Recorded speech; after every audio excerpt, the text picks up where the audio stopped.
मधुबन के बाबा, मधुबन के बाबा मुरली वाले, आपका क्या कहना, आपका क्या कहना। ओम शांति। आज 10 सितंबर 2023 के अव्यक्त बाप दादा के मधुर महावाक्य सुनेंगे, जिसकी रिवाइज डेट है 4 दिसंबर 1995। मुरली का सार है, यथार्थ निश्चय के फाउंडेशन द्वारा संपूर्ण पवित्रता को धारण करो। तो बहुत ही प्रेम एकाग्रता से सुनते हैं आज के अव्यक्त बाप दादा के मधुर महावाक्य। आज बाप दादा देश विदेश चारों ओर के नए नए बच्चों को देख रहे थे, चाहे मधुबन में साकार रूप में आए हैं और चाहे साकार रूप में अपने अपने सेवा स्थान में आए हुए हैं। तो नए नयों को देख बाप दादा सभी के निश्चय को देख रहे थे, क्योंकि निश्चय इस ब्राह्मण जीवन के संपन्नता का फाउंडेशन है, और फाउंडेशन मजबूत है तो सहज और तीव्र गति से संपूर्णता तक पहुंचना निश्चित है। तो बाप दादा देख रहे थे कि निश्चय भी भिन्न भिन्न प्रकार का है। जो यथार्थ निश्चय है कि मैं परमात्मा बाप का बन गया, स्वयं को भी आत्म स्वरूप में जानना, मानना, चलना और बाप को जो भी है जैसे है जानना, ये है यथार्थ निश्चय। और दूसरा निश्चय है कि योग द्वारा थोड़े समय के लिए अशांति से शांति का अनुभव करते हैं और स्थान का शक्तिशाली शांत वायुमंडल आकर्षित करता है। वह ब्राह्मण परिवार ब्राह्मण आत्माओं का आत्मिक प्यार और पवित्रता की जीवन का प्रभाव पड़ता है। कंपनी अच्छी लगती है, दुनिया के वायुमंडल के कंट्रास्ट में ये संग अच्छा लगता है। ज्ञान भी अच्छा, परिवार भी अच्छा, वायुमंडल भी अच्छा। तो वो अच्छा लगना उस फाउंडेशन के आधार पर चलते रहते हैं। और ये है दूसरा नंबर। पहला नंबर सुनाया यथार्थ निश्चय, और दूसरा नंबर अच्छा लगता है, और तीसरा नंबर कि दुनिया के संबंधियों के दुखमय वातावरण से बचकर जितना समय भी सेवा केंद्र पर आते हो, उतना समय दुख से किनारा होकर शांति का अनुभव करते हैं। ज्ञान की गुहता में नहीं जाएंगे, लेकिन शांति की प्राप्ति के कारण कभी आते हैं और कभी नहीं भी आते हैं। लेकिन यथार्थ निश्चय बुद्धि विजयी होते हैं। और देखा जाता है कि जब शुरू में आते हैं तो अशांति से तंग होते हैं, शांति के इच्छुक होते हैं। तो जैसे प्यासे को एक बूंद भी अगर पानी की मिल जाए तो वो बहुत बड़ी बात अनुभव करता है। तो अप्राप्ति से प्राप्ति होती है। परिवार में, ज्ञान में, योग में, वायुमंडल में अंतर दिखाई देता है। तो पहला समय बहुत अच्छे उमंग उत्साह से चलते हैं, बहुत नशा रहता है, खुशी भी होती है। लेकिन अगर पहले नंबर के यथार्थ निश्चय का फाउंडेशन पक्का नहीं है, तो दूसरे या तीसरे नंबर का निश्चय है, तो धीरे धीरे जो शुरू की खुशी, शुरू का जोश है, उसमें फर्क आ जाता है। इस सीजन में नए नए बहुत आए हैं और चांस भी मिला है। यह तो बहुत अच्छा है। बाप दादा को भी नए नए बच्चों को देख खुशी होती है कि ये फिर से अपने परिवार में पहुंच गए। लेकिन ये चेक करो कि निश्चय का फाउंडेशन पक्का है। हमारा निश्चय नंबर 1 है या नंबर 2 है? अगर नंबर 1 निश्चय है तो चलते चलते मुख्य पवित्रता धारण करने में मुश्किल नहीं लगेगा। और अगर पवित्रता स्वप्न मात्र भी हिलाती है, हलचल में आती है, तो समझो नंबर 1 फाउंडेशन कच्चा है।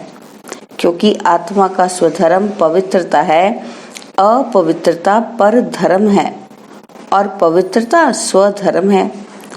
तो जब स्वधर्म का निश्चय हो गया तो पर धर्म हिला नहीं सकता। कई बच्चे कहते हैं कि पहले तो बहुत अच्छे आते थे, अभी पता नहीं क्या हो गया। तो क्या हो जाता है कि बाप जो है, जैसा है, वैसे अनुभव में नहीं लाते। अगर पूछेंगे कि बाप साथ है तो सब हाथ उठाएंगे। हाथ उठाना तो बहुत सहज है, लेकिन बाप साथ है तो बाप की पहली पहली जो महिमा करते हो कि वो सर्वशक्तिमान है, ये मानते हो या सिर्फ जानते ही हो? तो जब सर्वशक्तिमान बाप साथ है तो सर्वशक्तिमान के आगे अपवित्रता आ सकती है? नहीं आ सकती, नहीं आ सकती है। लेकिन आती तो है ना। तो आती फिर कहां से? कोई और जगह है? चोर लोग जो होते हैं ना, वो अपना स्पेशल गेट बना लेते हैं, चोर गेट होता है। तो आपके पास भी छिपा हुआ कोई चोर गेट तो नहीं है? चेक करो। नहीं तो माया आई कहां से? कहां से आई? ऊपर से आ गई? अगर ऊपर से भी आ गई तो ऊपर ही खत्म हो जानी चाहिए। कोई छिपे हुए गेट से आती है जो आपको पता ही नहीं पड़ता। तो चेक करो कि माया ने कोई चोर गेट तो नहीं बना के रखा है। और गेट भी बनाती कैसे मालूम है? आपके जो विशेष स्वभाव या संस्कार कमजोर होंगे ना, तो वही माया अपना गेट बना देती है। क्योंकि जब भी कोई स्वभाव या संस्कार कमजोर है तो आप कितना भी गेट बंद करो, लेकिन कमजोर गेट है तो माया तो जानी जाननहार है, उसको पता पड़ जाता है कि ये गेट कमजोर है और इससे रास्ता मिल सकता है, और मिलता भी है।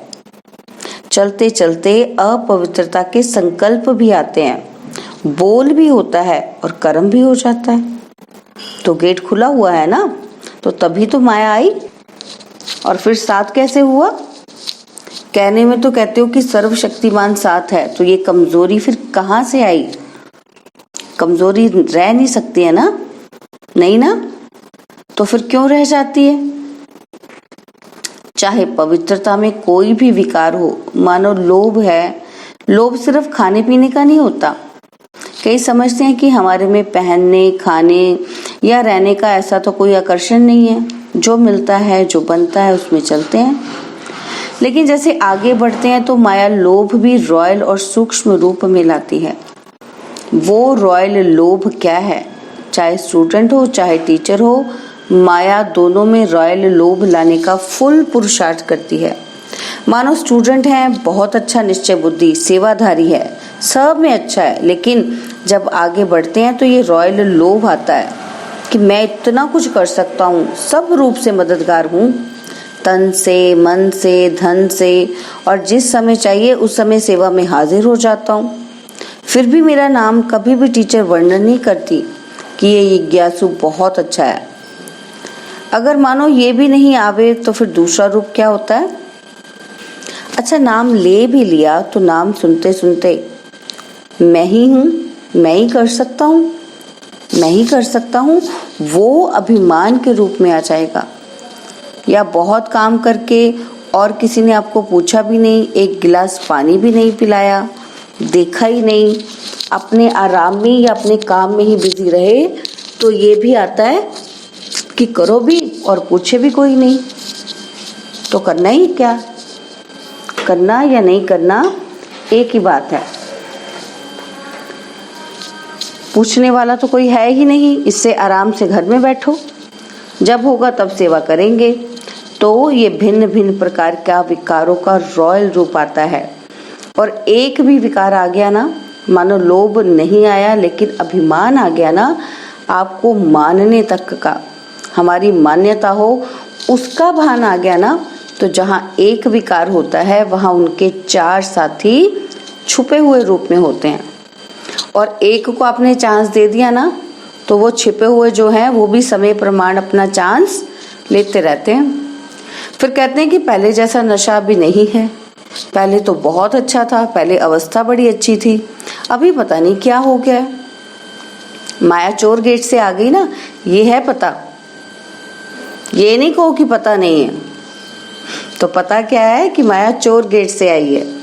और टीचर जो भी आता है, टीचर को क्या चाहिए कि सेंटर अच्छा हो, कपड़े भले कैसे भी हो लेकिन सेंटर थोड़ा रहने लायक तो अच्छा हो, और जो साथी हो वो भी अच्छे हों, स्टूडेंट अच्छे हों, बाबा की भंडारी अच्छी हो। अगर अच्छा स्टूडेंट चेंज हो जाए तो दिल थोड़ा धड़कती है, फिर समझते हैं कि क्या करें, ये तो मददगार था ना, अभी वो चला गया। मददगार जिज्ञासु था या बाप है? बाबा टीचर बहनों से पूछ रहे हैं, तो उस समय कौन दिखाई देता है, जिज्ञासु या बाप? तो ये रॉयल माया फाउंडेशन को हिलाने की कोशिश करती है। अगर आपको निश्चय है कि सर्वशक्तिमान साथ है तो बाप किसी ना किसी को निमित्त बना ही देता है। और कई फिर सोचते हैं कि हमें कम से कम एक अबू की कॉन्फ्रेंस में या किसी बड़ी कॉन्फ्रेंस में चांस मिलना चाहिए। चलो और नहीं, योग शिविर तो करा लें, ये भी तो चांस होना चाहिए ना। चलो भाषण नहीं करें, स्टेज पर तो आवें, आखिर विनाश हो जाएगा तो क्या विनाश तक भी हमारा नंबर नहीं आएगा? नंबर तो आना चाहिए ना। लेकिन पहले भी बाप दादा ने सुनाया कि अगर योग्य हैं, चांस मिलता है तो खुशी से करो, लेकिन ये संकल्प करना कि हमें चांस मिलना चाहिए, ये भी मांगना है। चाहिए चाहिए ये है रॉयल मांगना। ये होना चाहिए, हमें पहचानते ही नहीं है, दादी दीदियां को तो सभी को पहचानती नहीं है, जो आगे आते हैं उनको आगे कर लेते हैं। तो ये संकल्प आना, यह भी एक सूक्ष्म मांगना है। लेकिन बाप दादा ने सुना दिया है कि मानो आप स्टेज पर आ गई या आपकी कोई भी विशेषता के कारण योग नहीं भी है, अवस्था इतनी अच्छी नहीं है, लेकिन बोल में, कैचिंग पावर में विशेषता है तो चांस मिल जाता है। क्योंकि किसी की वाणी में मिठास होता है, स्पष्टता होती है और कैचिंग पावर होती है, तो यहाँ के वहाँ के मिसाल वगैरह कैच करके सुनाते हैं, इसलिए उन्हों का नाम भी हो जाता है। कौन चाहिए? फलानी चाहिए। कौन आए? फलानी आए। चाहे योग में कच्ची भी हो, तो इस पर नंबर फाइनल नहीं होने हैं। जो फाइनल नंबर मिलेंगे वो ये नहीं होगा कि इसने कितने भाषण किए या इसने कितने स्टूडेंट व सेंटर बनाए हैं, लेकिन योग्य कितनों को बनाया है। सेंटर बनाना बड़ी बात नहीं है, लेकिन योग्य कितनी आत्माओं को बनाया। नाम हो गया कि 30 सेंटर की इंचार्ज है और 30 में से 15 हिल रहे हैं। 15 ठीक है तो फायदा हुआ या सिर्फ नाम हुआ? सिर्फ नाम होता है कि फलानी के 30 सेवा केंद्र हैं, लेकिन नंबर इससे नहीं मिलेगा। फाइनल नंबर जितनों को सुख दिया, जितना स्वयं शक्तिशाली रहे, उसी प्रमाण मिलेंगे। इसलिए ये भी चाहिए खत्म कर दो, नहीं तो योग नहीं लगेगा। रोज यही देखते रहेंगे कि फलानी जगह प्रोग्राम हुआ, मेरे को फिर भी नहीं बुलाया, अभी परसों यहाँ हुआ, कल वहां हुआ, आज यहाँ हुआ, तो योग लगेगा या गिनती होती रहेगी? तो मुख्य बात है, जो यथार्थ निश्चय है उसे पक्का करो। कहने में तो कह देते हो कि मैं आत्मा हूँ और बाप सर्वशक्तिमान है, लेकिन प्रैक्टिकल में, कर्म में आना चाहिए। बाप सर्वशक्तिमान है, लेकिन मेरे को माया हिला रही है, तो कौन मानेगा आपका कि आपका बाप सर्वशक्तिमान है? क्योंकि उससे ऊपर तो कोई है ही नहीं। तो बाप दादा आज निश्चय के फाउंडेशन को देख रहे हैं, चाहे नए हैं चाहे पुराने हैं, लेकिन इस निश्चय के फाउंडेशन को प्रैक्टिकल में लाओ और समय पर यूज करो। समय बीत जाता है, फिर बाप के आगे पश्चाताप के रूप में आते हो कि क्या करें बाबा, हो गया, आप तो रहम दिल हो, रहम कर दो। तो ये क्या हुआ, ये भी रॉयल पश्चाताप है। साथ है तो किसी की हिम्मत नहीं है। अगर बाप साथ है तो किसी की हिम्मत नहीं आपको परेशान करने की। निश्चय बुद्धि का अर्थ है ही विजयी। तो अगर कोई हिसाब किताब आता भी है तो मन को नहीं हिलाओ, स्थिति को ऊपर नीचे नहीं करो। चलो आया और फट से उसको दूर से ही खत्म कर दो। अभी योद्धे नहीं बनो। कई अभी निरंतर योगी नहीं हैं, कुछ समय के योगी हैं और कुछ समय युद्ध करने वाले योद्धे हैं। लेकिन अपने को कहलाते क्या हो? योद्धे के योगी। कहलाते तो सहज योगी हो। तो नए जो भी आए हैं उनको बाप दादा फिर से भाग्य प्राप्त करने की मुबारक देते हैं, लेकिन मुबारक के साथ ये चेक करना कि फाउंडेशन नंबर 1 है या नंबर 2 का है। कई कहते हैं ज्ञान योग बहुत अच्छा लगता है। अच्छा है वो तो ठीक है, लेकिन कर्म में लाते हो। ज्ञान माना आत्मा, परमात्मा, ड्रामा, ये कहना नहीं। ज्ञान का अर्थ है समझ। समझदार जैसा समय होता है, वैसे समझदारी से सदा सफल होता है। कभी भी देखो, जीवन में दुख आते हैं तो क्या सोचते हो? पता नहीं कि मुझे ये क्यों नहीं समझ में आया, यही कहेंगे। तो ये समझदार हो, ज्ञानी हो? बोलो बोलो बोलो, हाँ या ना? तो आवाज आई हाँ जी। तो बाबा कहते हैं हाँ, तो बहुत अच्छी बोलते हैं। और समझदार की निशानी है कि कभी धोखा नहीं खाना। ये है ज्ञानी की निशानी। और योगी की निशानी है सदा क्लीन और क्लियर बुद्धि। क्लीन भी हो और क्लियर भी हो। योगी कभी नहीं कहेगा कि पता नहीं पता नहीं। उनकी बुद्धि सदा ही क्लियर है। और धारणा स्वरूप की निशानी है सदा स्वयं भी डबल लाइट।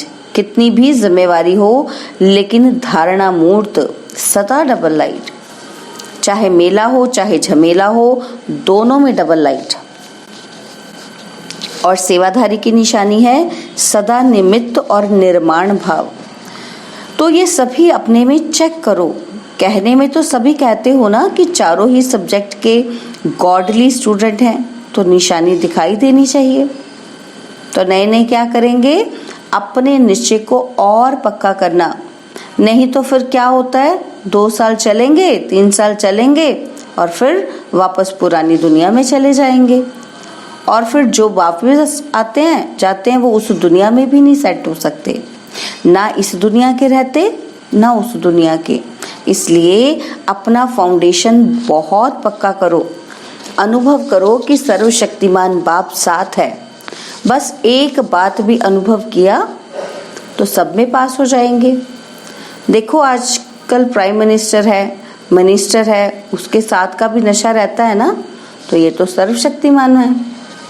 अच्छा, चारों ओर के सदा श्रेष्ठ भाग्यवान भाग्य विधाता को अपना बनाने वाले ऐसी श्रेष्ठ आत्माओं को सदा बाप दादा के श्रीमत को सुना और किया, ऐसे सर्व सपूत बच्चों को सदा सेवा में अचल रहने वाले झमेला मुक्त और परमात्मा मिलन मेला मनाने वाले सभी बच्चों को बाप दादा का याद प्यार और नमस्ते।